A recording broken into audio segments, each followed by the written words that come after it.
ప్రభునందు ప్రియమైనటువంటి దేవుని పరిశుద్ధమైనటువంటి సంగమ, దేవుని బిడ్డలారా, మన రక్షకుడైన యేసుక్రీస్తు నామమున మీ అందరికీ శుభములు, వందనాలు నేను తెలియజేస్తున్నాను.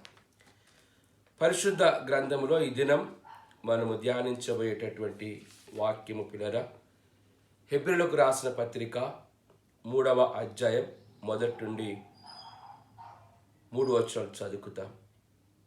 ఇందువలన పరలోక సంబంధమైన పిలుపులో పాలు పొందిన పరిశుద్ధ సహోదరులారా, మనము ఒప్పుకొనిన దానికి అపోస్తలుడును ప్రధాన యాజకుడైన యేసు మీద లక్ష్యముంచుడి. దేవుని ఇల్లంతటిలో మోషే నమ్మకముగా ఉండినట్లు ఈయన కూడా తను నియమించిన వానికి నమ్మకముగా ఉండెను.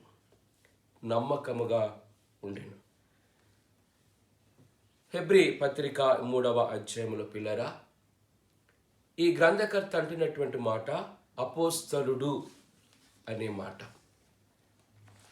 యేసు ఎవరు అనే యొక్క అంశంలో ఈ దినము మనము ధ్యానించబోయే మాట యేసు అపోస్తలుడు అనే ఈ మాటను మనం ధ్యానించబోతున్నాం. అపోస్తలుడు అనగా పిల్లరా, పరిశుద్ధ గ్రంథములో మరి తెలియజేసినటువంటి విధంగా అపోస్టలాస్ అనే ఈ మాట గ్రీకులో నుండి వచ్చినటువంటిది. అపోస్టలాస్, అపోస్టల్లో ఈ మాట అర్థం ఏంటంటే పంపబడినవాడు అని అర్థం. ఒక ప్రత్యేకమైనటువంటి పని కొరకు, ఒక ప్రత్యేకమైన మెసేజ్తో, ఉద్దేశంతో వెళ్ళి ఆ పని చేసేవాడు అపోస్తలుడు. పరిశుద్ధ గ్రంథంలో అపోస్తలుడు లేదా అపోస్తలులు అనే పదం ఇక్కడ హెబ్రీ పత్రికలో మనం చూస్తాం.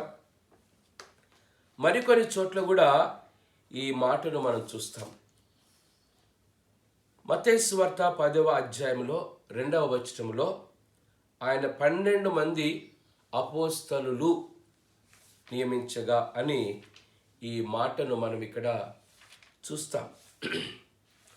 కొరింథీయులకు రాసినటువంటి పత్రికలో పిల్లరా, పౌలు భక్తుడు కూడా ఈ మాటను మరి అనేకులకు, విశ్వాసులకు దేవుడు ఏర్పరచుకున్నటువంటి వారికి పదాన్ని వాడతాడు. కొరింథీయులకు రాసినటువంటి మొదటి పత్రిక 12వ అధ్యాయం 28వ వచనంలో, మరియు దేవుడు సంఘములో మొదట కొందరిని అపోస్తలులుగాను అంటాడు. పౌలు ఈ మాటను ఇక్కడ వాడతాడు.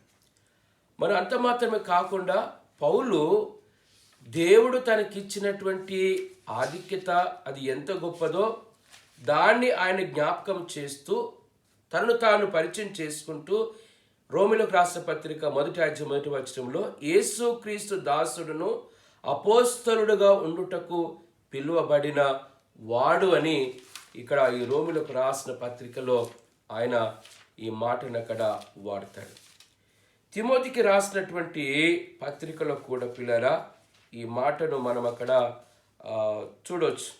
పౌలు మరి ఏ విధంగా తను తాను ఆయన పరిచయం చేసుకుంటూ ఈ మాటను మాట్లాడుతాడో ఆయన ఇక్కడ జ్ఞాపకం చేస్తూ ఉంటాడు.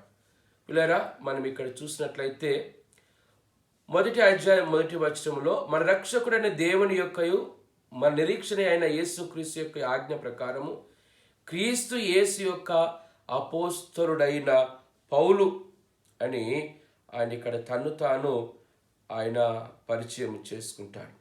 కాబట్టి అపోస్తలులు అనే పదం చాలా చోట్ల దీన్ని మనం చూస్తాం. పంపబడుట, ఒక ప్రత్యేకమైన పని కొరకు, ఒక ప్రత్యేకమైన ఉద్దేశముతో వెళ్ళే వ్యక్తే అపోస్తలుడు. ఇక్కడ యేసుక్రీస్తు ప్రభు ఎందుకొరకు తను ఈ లోకానికి పంపబడ్డాడో పంపబడినటువంటి ఆ వ్యక్తి దేవుని కొరకు ఆయన ఏం చేస్తున్నాడో ఈ వాక్య భాగంలో ఆయన జ్ఞాపకం చేస్తూ ఉంటాడు. ఈ వాక్య భాగంలో జ్ఞాపకం చేస్తుంటాడు. యేసుక్రీస్తు ప్రభు అంటున్నటువంటి మాటలో పిల్లరా, ఒక అపోస్తలుడుగా యేసు ప్రభు ఎందుకొరకు ఈ లోకానికి వచ్చాడు, ఆయన ఏం చేయబోతున్నాడు అనేది మనం ఇక్కడ చూసినట్లయితే లూకా సువార్తలో పిల్లరా 4వ అధ్యాయంలో 43వ వచనంలో ఆయన, నేనితర పట్టణములలోనూ దేవుని రాజ్య సువార్తను ప్రకటింపవలను, ఇందు నిమిత్తమే నేను పంపబడి తిని అంటారు.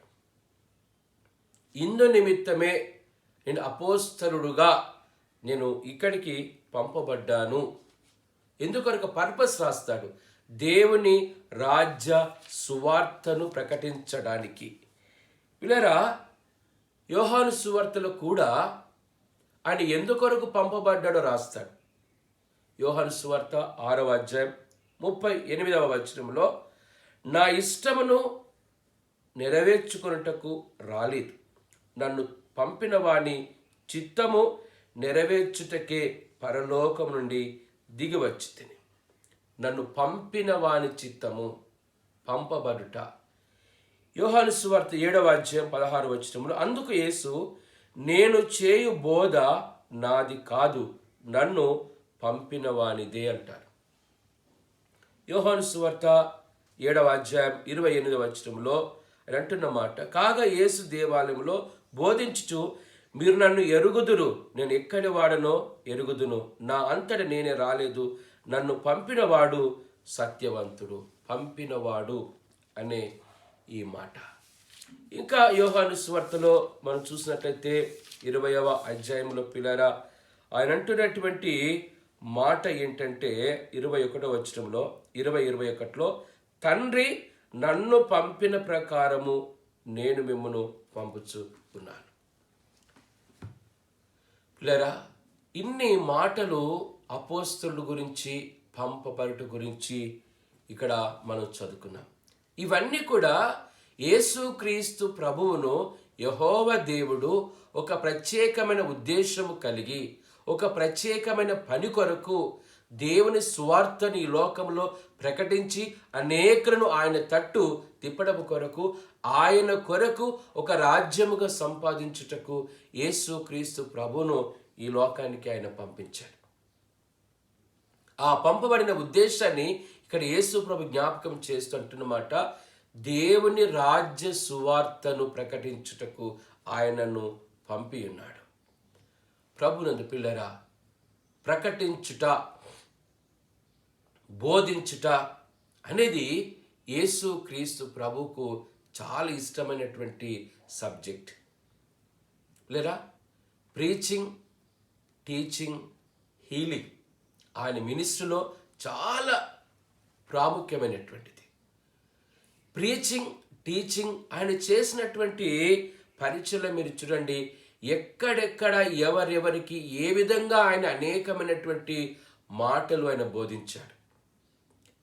తన యొక్క బోధల ద్వారా, తన మాటల ద్వారా ఆయన అనేకులను తన వైపు ఆకర్షించుకున్నాడు. దేవుని రాజ్యంను గురించి ఆయన ప్రకటించడానికి యెహోవా దేవుడు తన్ను ఈ లోకమునకు పంపించాడని తన్ను తాను ఆయన అపోస్తలుడుగా అక్కడ వ్యక్తపరుచుకుంటున్నాడు.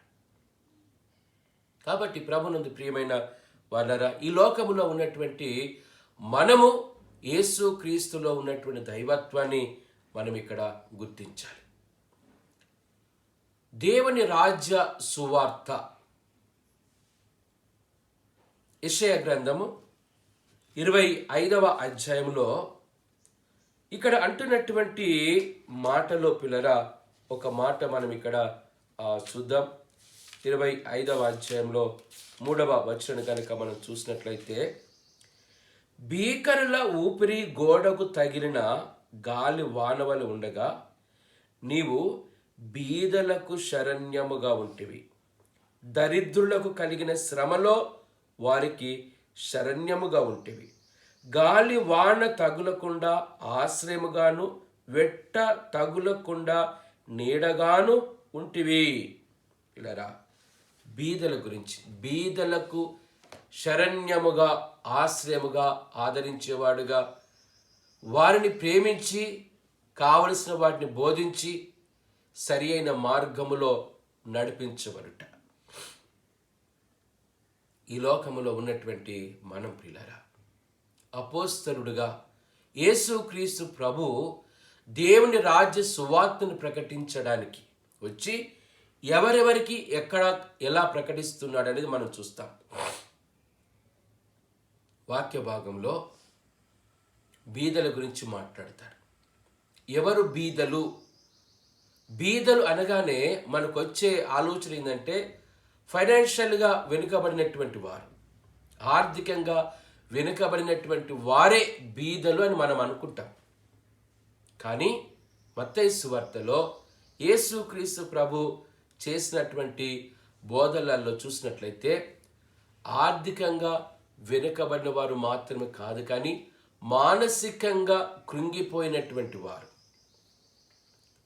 అనేకమైన ఇబ్బందులతో సతమతమగుచు నెమ్మది లేక ఉన్నటువంటి వారు, అనేకులు ఈ లోకములో అణిచివేయబడుతున్నటువంటి వారు, ఈ లోకంలో ఏ స్టేటస్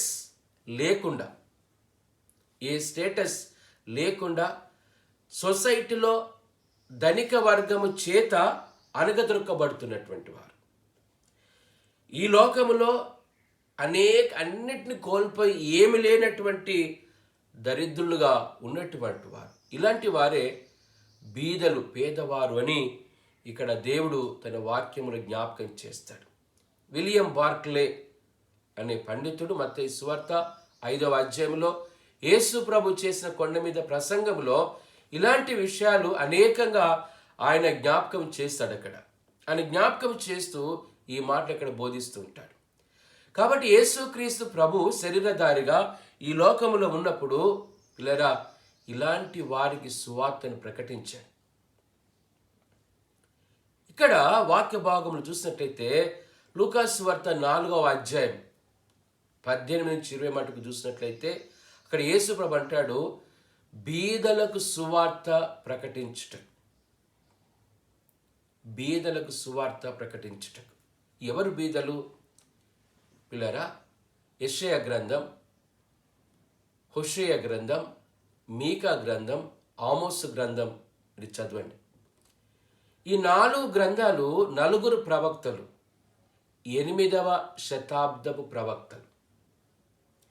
ఈ 8వ శతాబ్దపు ప్రవక్తలు వారు ప్రవచించినటువంటి కాలం, యెషయా గ్రంథం 1వ అధ్యాయం 1వ చూసినట్లయితే ఉజ్జియా, యోతాము, ఆహాజు, హిజ్కియా. ఈ 4 రాజుల కాలంలో ఈ 4 ప్రవక్తలు చాలా బలంగా ప్రకటిస్తారు. ఆనాటి ఇశ్రాయేలు జనాంగం వారు చేస్తున్నటువంటి మోసం, దుర్మార్గం అది ఎంత కఠినమైనదో, అది ఎంత ఘోరమైందో ఆయన ఇక్కడ జ్ఞాపకం చేస్తాడు.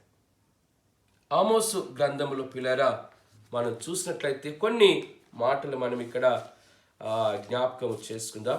ఆమోసు గ్రంథములో పిల్లరా, ఆమోసు గ్రంథంలో 4వ అధ్యాయం 1వ వచనంలో, షోమ్రోను పర్వతమున ఉన్న బాషాను ఆవులారా, దరిద్రులను బాధ పెట్టుచు బీదలను నలగొట్టు వారలారంటాడు.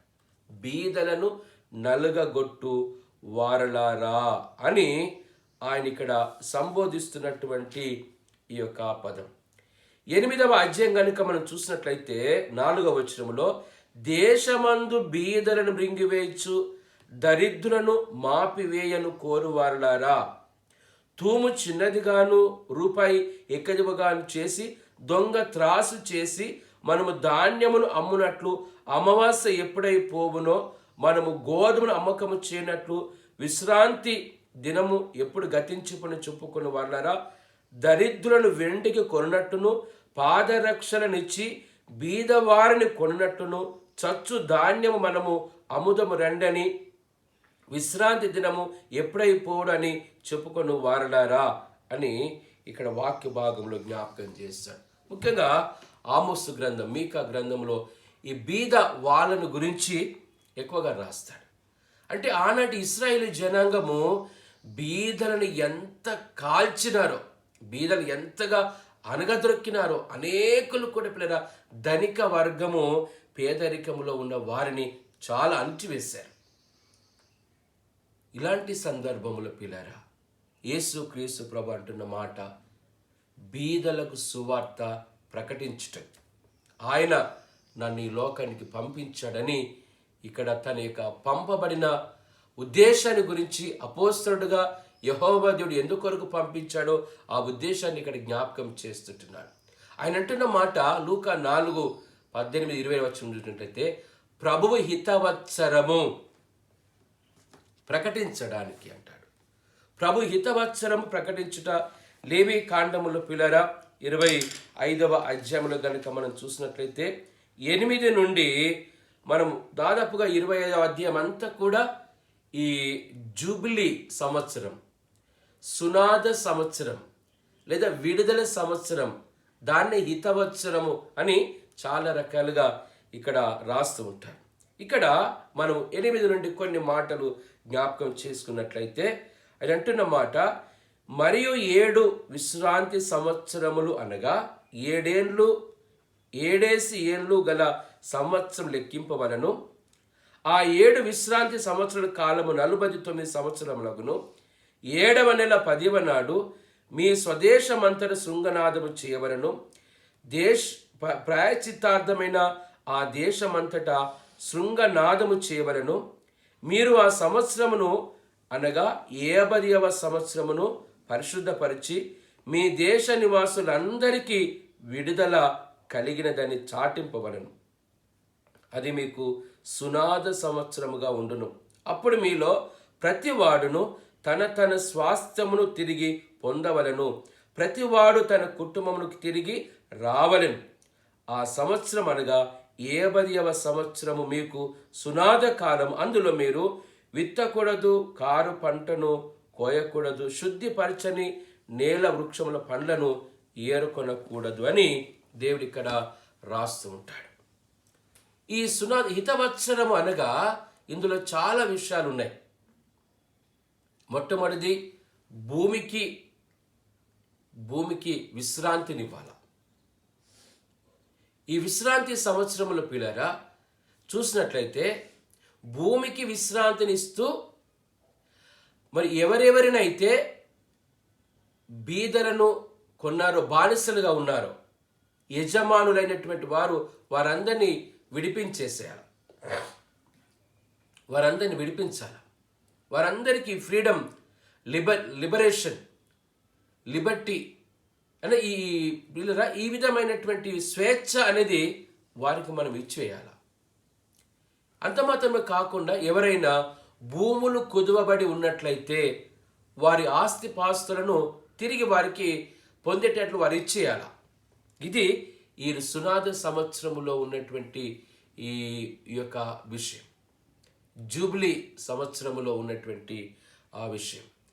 కాబట్టి పిల్లరా, ఈ లోకములో ఉన్నటువంటి మనం యేసు క్రీస్తు ప్రభు ఎందుకొరకు పంపబడ్డాడో ఆయన ఇక్కడ జ్ఞాపకం చేస్తూ అంటున్న మాట ఏంటంటే, ప్రభువు హితవత్సరము ప్రకటించడానికి, ఇదిగో దేశములో ఉన్న అనేకులకు బీదలైన వారికి ఈ రక్షణ కలిగించడానికి ఆయన నన్ను పంపి ఉన్నాడని దేవుడు ఇక్కడ యేసు క్రీస్తు ప్రభు తన్ను తాను ఆయన పరిచయము చేసుకుంటున్నటువంటి ఈ యొక్క మాట. కాబట్టి పిల్లరా, ఈ లోకములో ఉన్నటువంటి మనము పాపము చేత, పాప దాసత్వము చేత నలిగిపోతున్నాము గనక ఆ పాపము నుండి విడిపించడానికి, పాప శాపము నుండి తొలగించడానికి దైవ కుమారుడైన యేసు క్రీస్తు ప్రభు మనకు కూడా ఈ హితవత్సరములో మనకు ఆ లిబరేషన్, ఆ విడుదల, రిడీమ్ కలిగించడానికి ఆయన ఈ లోకానికి వచ్చాడని దేవుడు ఈ వాక్యం ద్వారా ఆయన జ్ఞాపకం చేస్తుంటున్నాడు. కాబట్టి ప్రభునందు ప్రియమైనటువంటి దేవుని వారలారా, దేవుని పరిశుద్ధ సంగమా, ఈ లోకములో ఉన్నటువంటి మనము ఎందుకు యేసుక్రీస్తు ప్రభు ఈ లోకానికి వచ్చాడు, యేసయ్య ఎందుకొరకు చనిపోతున్నాడు, ఆయన చనిపోవడంలో ఉన్న ముఖ్య ఉద్దేశం పిల్లరా సాతాను యొక్క కట్టుబాట్ల నుండి, సాతాను యొక్క శ్రమ నుంచి, పాప బంధకాల నుండి మనలను విడిపించి రక్షించడానికి ఆయన ఈ లోకానికి వచ్చాడని మరి దేవుడు ఈ వాక్యం ద్వారా మనకు జ్ఞాపకం చేస్తూ ఉంటున్నాడు. కాబట్టి పిల్లరా ఈ హితవత్సరం అనేది విడుదల సంవత్సరం. కాబట్టి యెహోవా దేవుడు యేసుక్రీస్తు ప్రభును మనల్ని విడిపించడానికి ఈ లోకానికి పంపించాడని దేవుడు ఈ వాక్యం ద్వారా జ్ఞాపకం చేస్తుంటున్నాడు. రెండవదిగా మనం చూసినట్లయితే మరి పరిశుద్ధ గ్రంథములో మనం చూసినట్లయితే పిల్లరా యేసుక్రీస్తు ప్రభువు ఆయన ఈ లోకంలో ఉన్నప్పుడు ముఖ్యంగా మరి ఇలాంటి బోధ చేయడానికి అని మనం ఇందాక చదువుకున్నాం. ఒక మాట మనం ఇక్కడ చూస్తే మళ్ళీ జ్ఞాపకం చేసుకున్నట్లయితే మార్కు సువార్త 10వ అధ్యాయంలో ఆయన ఏం చేస్తున్నాడు అనేది మనం ఇక్కడ చూస్తాం. 10వ అధ్యాయం 1వ వచనంలో ఆయన అక్కడ నుండి లేచి యూదయ ప్రాంతములకు యోర్దాను అద్దరికి వచ్చెను, జన సమూహములు తిరిగి నా యొద్దకు కూడి వచ్చిరి. ఆయన తన వాడుక చొప్పున వారికి మరలా బోధించుచు ఉండెను. తన వాడుక చొప్పున ఆయన బోధించుచు ఉండెను. లేరా బోధించుట, ప్రకటించుట యేసుక్రీస్తు ప్రభువు పిల్లరా ఈ పర్సనల్ ఇవాంజలిజం అనేది మనం ఇక్కడ చూస్తాం. కొండ మీద ఆయన ప్రసంగం చేయడం వేరు, సమూహాలుగా దేవాలయంలో ఆయా సందర్భాలలో సమాజ మందిరాలలో బోధ చేయడం వేరు. కానీ ఇక్కడ వాక్య భాగంలో చూసినట్లయితే పిల్లరా పర్సనల్ ఇవాంజలిజం, ఒక్కొక్కరికి వ్యక్తిగతమైనటువంటి స్వార్థను వారికి అందించడం. వ్యక్తిగతమైనటువంటి సువార్త మార్కు సువార్త 10వ అధ్యాయంలో 17 నుండి 23 మాటకు చూసినట్లయితే అక్కడ ఒక యవనస్తుడు, ధనవంతుడి యవనస్తుడు కనిపిస్తాడు. అతడు అంటాడు, అయ్యా నిత్య జీవమునకు పోవాలంటే నేనేం చెయ్యాలి అని అక్కడ ఆయన అడిగినప్పుడు యేసు ప్రభు అయ్యా ఇదిగో ఆజ్ఞలు పాటించు అన్నప్పుడు, అయ్యా నేను బాల్యప్రాయం నుంచే నేను ఇవన్నీ అనుసరిస్తున్నాను అంటే ఆ యొక్క యవనస్తుడు తన యొక్క భక్తిగల ఆధ్యాత్మిక జీవితాన్ని గురించి తన సొంత అభిప్రాయాన్ని వెల్లడి చేస్తాడు. మతము అనే ముసుగులో పరిశుద్ధుణ్ణి అనే స్వనీతితో జీవించేవారు చాలామంది ఉన్నారు. మతం అనే ముసుగులో స్వనీతి అనేది ఒక పాపముగా ఉంది. ఆ స్వనీతి అనే ముసుగులో దేవునికి వ్యతిరేకంగా మనం ఎన్నో పాపాలు మనం చేస్తున్నాం. కాబట్టి అలాంటి వారికి పిల్లరా యేసుక్రీస్తు ప్రభు వారి యొద్దకు వెళ్ళి అప్పుడు యేసేవాడు, నీకు ఒకటి కొదువగా ఉన్నది, నీ ఆస్తిని అమ్మి బీదలకు పంచమని అంటాడు. కాబట్టి పిల్లరా వాక్య భాగంలో మనం ఇక్కడ చూసినట్లయితే యేసు అతన్ని ప్రేమించి అంటాడు. యేసు అతన్ని ప్రేమించి అతనికి ఈ వాక్యాన్ని బోధించాడు. జక్కయ్య దగ్గరికి వెళ్ళి, జక్కయ్య త్వరగా దిగు, నేడు నేను నీ ఇంట ఉండవలసి ఉన్నది. సమరయ పట్టణానికి వెళ్ళి ఆ సుకారణ ఊరిలో ఆ సమరయ స్త్రీతోటి మాట్లాడుతున్నాడు. అమ్మా నీ పెనిమిటిని నువ్వు తీసుకొని రా. పిల్లరా వాక్యములు గమనించండి. ఆమె అంటున్న మాట, క్రీస్తు అనబడిన మెస్సియా వచ్చునని నేను ఎరుగుదును. ఆమె అంటున్న మాట, మా పితరులు ఇదిగో ఈ కొండపైన ఆరాధించారు, ఆరాధించవలసిన స్థలాన్ని గురించి ఆమె ఇక్కడ మాట్లాడుతుంది. అంటే ఆరాధన గురించి, ధర్మశాస్త్రం గురించి, ప్రవక్తల గురించి, మెస్సియా గురించి ఆమెకు తెలుసు. కానీ అంతరంగ ఈ యొక్క ఆధ్యాత్మిక జీవితంలో పిల్లరా దేవునికి ఆమె దూరంగా ఉండిపోయింది. అలాంటి వారికి యేసుక్రీస్తు ప్రభువు వెళ్ళి వ్యక్తిగతమైనటువంటి సువార్త, పరిసైన సీమోను యేసుక్రీస్తు ప్రభును భోజనానికి ఆహ్వానించినప్పుడు పిల్లరా, అతడు చేసిన పొరపాట్లను ఎత్తి చూపెడుతూ అతనికి పర్సనల్ ఇవాంజలిజంలో దేవుని రాజ్యాన్ని గురించి అక్కడ యేసు ప్రభు ప్రకటిస్తాడు. పిల్లరా, ఈ లోకములో ఉన్నటువంటి మనం యేసు అపోస్తలుడు అనగా ఈ లోకములో నశించిపోతున్న మనలను విడిపించడానికి, దేవుని సువార్తను ప్రకటించడానికి, ఆ సువార్త చేత మనలను ఆధ్యాత్మికంగా బలపరిచి దైవ రాజ్యం చేరడానికి యేసుక్రీస్తు ప్రభు అనేకమైన రకాల బోధలు మన కొరకు చేశాడు. ముఖ్యంగా పిల్లరా, యేసుక్రీస్తు ప్రభు చేసిన ప్రసంగాలు 3. కొండ మీద చేసిన ప్రసంగం పిల్లరా, మేడగదిలో శిష్యులకు చివరిసారిగా చేసినటువంటి బోధ. 3వది ఆయన రాకడ గురించి, రాకడలో జరిగే వింతైనటువంటి సంఘటన గురించి చెప్పినటువంటి బోధ చాలా, అది ఎంత శ్రేష్టమైనవి అంటే అవన్నీ ఇప్పుడు నెరవేరుతూ ఉన్నాయి. కాబట్టి పిల్లరా, ఈ లోకములో ఉన్న మనం యేసుక్రీస్తు ప్రభువు తన బోధల చేత మనలో పరివర్తన తీసుకురావడానికి, మన విశ్వాసాన్ని బలపరచడానికి, తన సొత్తుగా చేసుకోవడానికి, పరలోకానికి సిద్ధపరచడానికి, ఆ పరలోకానికి ఇవ్వడానికి ఆయన ఈ లోకానికి వచ్చాడు. ఆయన అపోస్తలుడు అని దేవుడు తన వాక్యం ద్వారా జ్ఞాపకం చేస్తున్నాడు. మరి మాటలు వింటున్న నీవు ఎలా ఈ లోకంలో జీవిస్తున్నావు?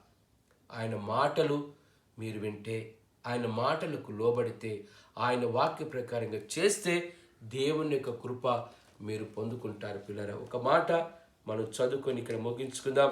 యోహాను సువార్తలో పిల్లరా 14వ అధ్యాయంలో కనుక మనం చూసినట్లయితే యేసు అంటున్న మాట, యేసు ఒకడు నన్ను ప్రేమించిన ఎడల నా మాట గైకొనును, అప్పుడు నా తండ్రి వాని ప్రేమించును, మేము వాని యొద్దకు వచ్చి వాని యొద్ద నివాసము చేద్దాము. దేవుడే మన దగ్గర నివాసం చేయడానికి ఆయన ఇష్టపడుతున్నాడు.